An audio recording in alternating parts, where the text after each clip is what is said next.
Bonjour à tous, encore une fois, on se rencontre pour la manne du matin. Le Seigneur va parler, écris ça dans les commentaires. Le Seigneur va parler. Il a prévu pour vous une provision afin de vous encourager en ce milieu de semaine et pour que vous puissiez continuer cette semaine avec onction, avec conviction, avec force à l'intérieur de sa protection. Et ce matin, on va continuer avec cette thématique où on parle de le mois de l'histoire des Noirs. Et ce matin, je vais vous présenter dans quelques instants ce personnage biblique.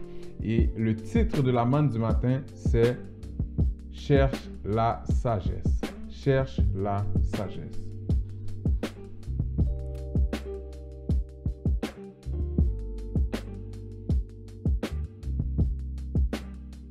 Alors, lorsqu'on parle en fait de la sagesse, il y a beaucoup de personnages ou beaucoup de textes que l'on pourrait utiliser afin de parler de la sagesse.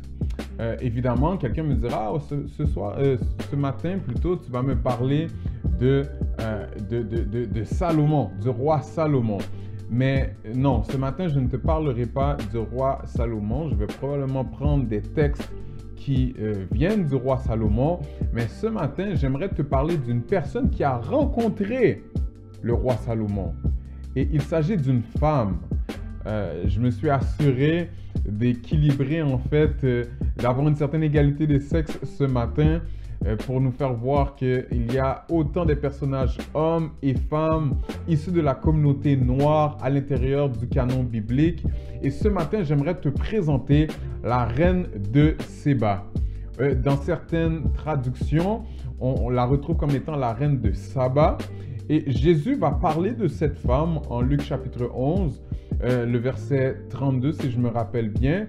Et il va l'appeler plutôt la reine du Midi. Et lorsqu'on parle en fait, et on va revoir ça un petit peu plus tard, mais lorsqu'on parle en fait de la reine de Séba, on va voir que sa position géographique nous donne un bon conseil ce matin. On va aller voir en 1 Roi chapitre 10, entre les versets 1 et 10, l'histoire de la reine de Séba, parce qu'il est dit qu'elle a pris la renommée que possédait Salomon à la gloire de l'Éternel, et elle vint pour l'éprouver par des énigmes. Elle arriva à Jérusalem avec une suite fort nombreuse et avec des chameaux portant des aromates, de l'or en très grande quantité et des pierres précieuses. Elle se rendit auprès de Salomon et elle lui dit tout ce qu'elle avait dans le cœur. Salomon répondit à toutes ces questions et il n'eut rien que le roi ne sut lui expliquer. La reine de Séba vit toute la sagesse de Salomon et la maison qu'il avait bâtie, et les mets de sa table et la demeure de ses serviteurs, et les fonctions et les vêtements de ceux qui le servaient, et ses échansons et les holocaustes qu'il offrait dans la maison de l'Éternel. Or d'elle-même, elle dit au roi, « C'était donc vrai ce que j'ai appris dans mon pays au sujet de ta position et de ta sagesse. Je ne le croyais pas avant d'être venu et d'avoir vu de mes yeux. Et voici, on ne m'en a pas dit la moitié. Tu as plus de sagesse et de prospérité que la renommée ne me l'a fait connaître. Heureux tes gens, heureux tes serviteurs qui sont continuellement devant toi, qui entendent ta sagesse. Béni soit l'Éternel, ton Dieu, qui t'a accordé la faveur de te placer sur le trône d'Israël. C'est parce que l'Éternel aime à toujours Israël qu'il t'a établi roi pour que tu fasses droit et justice. Elle donna au roi 120 talents d'or, une très grande quantité d'aromates et des pierres précieuses. Il ne vint plus autant d'aromates que la reine de Séba en donna au roi Salomon. Parole du Seigneur, merveilleux. Alors, lorsqu'on parle de Séba, eh bien, il faut comprendre tout d'abord que cette femme, la reine de Séba, la reine du Midi, eh bien, elle provient de Séba. Et c'est au sud-ouest de l'Arabie, qui se trouve évidemment sur le continent africain. Et ça se retrouve à près de 1900 km de Jérusalem. 1900 km de Jérusalem. Et juste cette indication nous permet de comprendre le premier point de cette courte méditation. Et c'est de savoir que le déplacement en vaut la chandelle lorsqu'il s'agit d'aller chercher la sagesse. Donc, autrement dit, nous devons comprendre ce matin que la sagesse est une denrée précieuse. la sagesse est une denrée précieuse. Écris ça dans les commentaires. La sagesse est une denrée précieuse. Vous savez, il n'y a aucune distance, aucun prix qui est trop chérant, qui est trop exorbitant lorsqu'il s'agit de sagesse.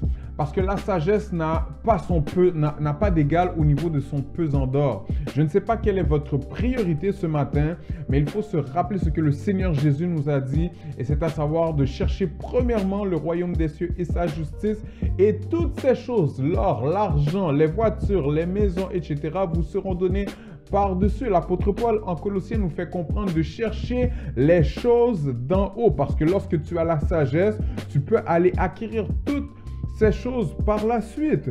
Proverbe chapitre 16, le verset 16 nous dit « Combien acquérir la sagesse vaut mieux que l'or ? Combien acquérir l'intelligence est préférable à l'argent ?» Certes, la reine de Séba, lorsqu'elle fait le déplacement, selon le contexte, on doit comprendre qu'il s'agissait d'une rencontre commerciale. Mais au-delà de cela, au-delà du fait qu'elle avait toutes ses marchandises avec elle, nous devons comprendre qu'elle allait chercher un élément qui était supérieur, et il s'agit de la sagesse. Ce matin, ma question pour toi, c'est « Que cherches-tu ? Que cherches-tu » Certaines personnes cherchent l'argent, cherchent les femmes, cherchent une maison, cherchent le matériel sans jamais se préoccuper de savoir est-ce que j'augmente en niveau et en niveau de sagesse. Parce que la sagesse d'autrefois ne peut pas te tenir pour la sagesse d'aujourd'hui, parce que le monde évolue. Comprenez que lorsqu'on parle de sagesse, il y a 3 types de sagesse. Évidemment, il y a la sagesse qui est démoniaque, qui est diabolique, dont Jacques nous parle. Soit dit en passant, Jacques, c'est le proverbe du Nouveau Testament. Et il dit en fait que la sagesse démoniaque, eh bien, c'est un type de sagesse. Il y a également la sagesse du monde. Et il y a la sagesse divine. Ce matin, je veux vous parler de chercher la sagesse divine. Donc, es-tu prêt à faire près de 1900 km pour aller chercher de la sagesse? Es-tu prêt à mettre un prix sur un niveau de sagesse? Certaines personnes, peut-être que vous allez devoir faire comme la reine de Séba en cette saison, en allant chercher une éducation qui vous permettra d'avoir une sagesse que d'autres ne veulent pas aller chercher parce que c'est trop cher ou parce que c'est trop loin. Peut-être que pour certaines personnes, il y a une conférence que vous devez aller chercher de manière virtuelle. Peut-être que d'autres, il y a un voyage que vous devrez faire pour aller voir ce conférencier qui vous permettra d'acquérir cette sagesse. C'est le premier principe que la reine de Séba nous permet de comprendre. Il n'y a aucune distance et aucun prix qui soit trop exorbitant pour aller acquérir la sagesse divine. C'est le premier principe. Par la suite, la reine de Saba, à travers 1 Roi chapitre 10, entre les versets 1 à 10, nous fait comprendre le deuxième principe suivant. Elle nous fait comprendre la loi de l'entourage. La loi de l'entourage. Vous comprendrez ici que lorsque nous voulons progresser, lorsque nous voulons aller de victoire en victoire, de gloire en gloire, il est important pour nous de reconnaître quel est notre entourage. Est-ce que tu as un entourage qui pourra te permettre de pouvoir grandir en sagesse, ou est-ce que tu as un entourage qui ternira ton chemin, qui t'empêchera de pouvoir progresser parce qu'il n'y a pas assez de sagesse à l'intérieur de ton cercle d'amis? Si tu es toujours la personne la plus intelligente à l'intérieur de ton cercle d'amis, il y a un problème. Il faut que tu sois toujours en mode sandwich. Il faut toujours qu'il y ait des gens à qui tu vas apprendre quelque chose. Il faut toujours que tu aies des collègues. Il faut toujours que tu aies quelqu'un qui est en mesure de t'apprendre quelque chose. Donc, il faut que tu comprennes la loi de l'entourage. Cette loi de l'entourage, elle te fait comprendre le Proverbe 22, le verset 29 qui dit « Si tu vois un homme habile dans son ouvrage, il se tient auprès des rois. » Ici, on aurait pu changer la phrase sans en changer le sens. Si tu vois la reine de Saba dans son ouvrage, elle se tient auprès du roi Salomon. Qui est ton roi Salomon? Qui est ta sommité dans ton domaine qui te permettra d'aller chercher la sagesse dont tu as besoin afin de pouvoir progresser? Qui est cette personne? Ensuite, le Proverbe 22, verset 29 nous dit « il ne se tient pas auprès des gens obscurs ». Ce matin, j'aimerais t'encourager à aller regarder dans ton entourage.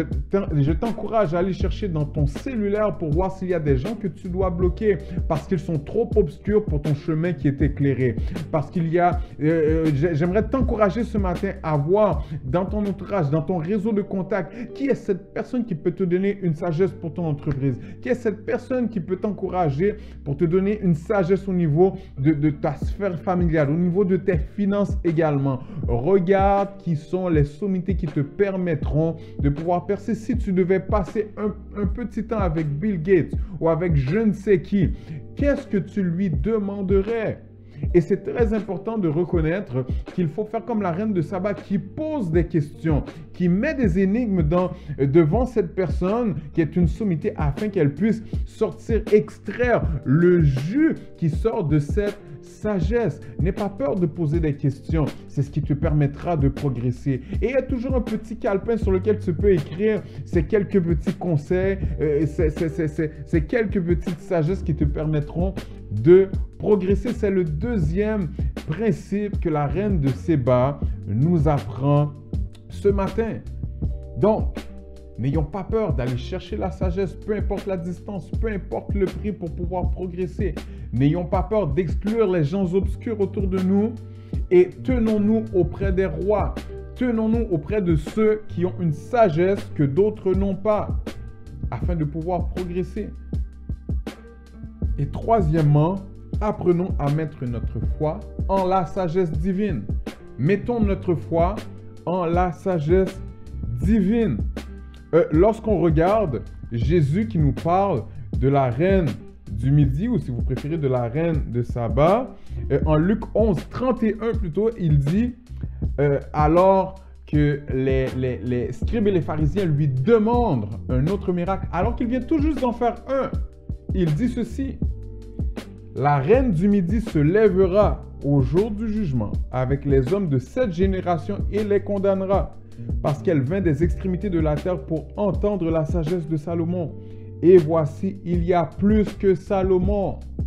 Autrement dit, puisque les scribes et les pharisiens n'ont pas mis leur foi en la sagesse qu'est Jésus, parce qu'il est la sagesse, il est notre sagesse, selon Colossiens, le livre de Colossiens, puisqu'il est notre sagesse, eh bien, mettons notre foi en cette sagesse. Et les scribes et les pharisiens ne l'ont pas fait. Maintenant, Jésus cite la reine du Midi qui a mis sa foi en la sagesse qu'avait Salomon. Et on peut le voir dans par exemple, au verset 6, lorsqu'elle dit, hors d'elle-même, elle dit au roi, c'était donc vrai ce que j'ai appris dans mon pays au sujet de ta position et de ta sagesse. Elle dit au verset 8, heureux tes gens, heureux tes serviteurs qui sont continuellement devant toi, qui entendent ta sagesse. Elle dit aussi, béni soit l'Éternel, ton Dieu, qui t'a accordé la faveur de te placer sur le trône d'Israël, etc., etc. Mais par-dessus tout, avec foi, non seulement elle déclare que Salomon a sagesse, mais en plus de cela, au verset 10, elle applique un principe de foi qui est de mettre quelque chose sur cette foi, parce qu'au verset 10, elle donna au roi 120 talents d'or, une très grande quantité d'aromates et des pierres précieuses. Il ne vint plus autant d'aromates que la reine de Séba en donna au roi Salomon. Autrement dit, ce matin, j'aimerais t'encourager premièrement à faire ceci, à demander dans la prière qu'on va faire dans quelques instants, la sagesse à Dieu. Parce que Jacques nous dit que si quelqu'un manque de sagesse, qu'il la demande à Dieu. Et on va être convaincus ce matin que nous recevons cette sagesse. De plus, lorsque nous recevons cette sagesse, recevons-la avec foi et appliquons notre foi pour comprendre que le Seigneur nous donnera certainement des stratégies de sagesse qui nous permettront de progresser. Et tout ceci parce que la sagesse qu'avait Salomon à l'époque est beaucoup plus petite que la sagesse que nous recevons aujourd'hui. C'est ce que le Seigneur Jésus nous dit. Il y a plus ici, dans notre temps, il y a plus de sagesse aujourd'hui que du temps de Salomon. Donc, j'aimerais que tu puisses mettre ta foi ce matin, que le Seigneur te donne une foi exceptionnelle, te donne une foi, te donne une sagesse plutôt que d'autres n'auront pas et que d'autres viendront vers toi afin que toi, tu puisses les conseiller, afin que toi, tu puisses trouver la solution au problème parce que l'Esprit de Dieu, la sagesse de Dieu se trouve en toi. Prions ensemble. Merci Seigneur pour la journée d'aujourd'hui. Merci pour toutes tes grâces. Merci Seigneur pour la bénédiction de la manne du matin. Ce matin, Père éternel, je te prie pour quelqu'un qui cherche la sagesse. Je te prie Seigneur, afin que nous puissions reconnaître Seigneur les priorités que nous devons placer dans notre vie, à savoir que nous devons chercher la sagesse premièrement et qu'il n'y a aucune distance, aucune limitation possible, même au niveau financier qui nous ferait reculer lorsqu'il s'agit d'aller chercher la sagesse. Seigneur, je te prie également pour quelqu'un qui a de la difficulté au niveau de ses relations pour qu'elle puisse reconnaître qu'est-ce que la loi de l'entourage. Et que dans cette loi de l'entourage, Seigneur, ils puissent reconnaître les gens qui les permettront, Seigneur, de pouvoir progresser. Les gens qui ont réellement un mandat de mentorat dans leur vie pour parler, Seigneur, en termes de sagesse. Seigneur, je te prie également pour que l'esprit de timidité puisse être chassé dans le puissant nom de Jésus et que nous puissions poser les questions qui nous permettront, en toute humilité, de recevoir instruction. Seigneur, je te prie également afin que notre foi, Seigneur, puisse s'appliquer par nos dîmes, nos offrandes, par moments, Seigneur, mais également, Seigneur, par la déclaration qui sort de nos bouches, à savoir que nous avons reçu une sagesse supérieure qui nous permettra de prendre des décisions claires, nettes et précises. Seigneur, pour tous ceux qui ne savent quoi faire, donne leur sagesse, donne leur instruction, donne leur intelligence ce matin et que pour le reste de la semaine, il soit un élément de réponse dans leur travail, il soit un élément de réponse dans leur famille, dans le puissant nom de Jésus. Et c'est en ce nom que nous t'avons prié. Amen. Frères et sœurs, c'est ce qui termine ce matin, la manne du matin.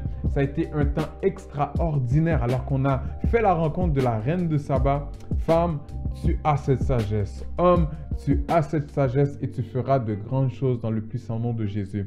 On vous invite à vous abonner à nos différentes chaînes sur Facebook et Instagram au nom de Complexe CEUM, sur YouTube CEUM TV. Partagez, commentez, soyez avec nous de tout cœur. Cliquez sur les liens si vous avez besoin d'interagir avec nous également. Si vous voulez semer dans cette grande vision, vous pouvez le faire à l'aide du virement Interac avec l'email suivant complexeum@gmail.com. S'il y a un mot de passe à mettre, il s'agit de CEUM8555. Soyez richement bénis et passez une bonne semaine et cherchez la sagesse. Soyez bénis.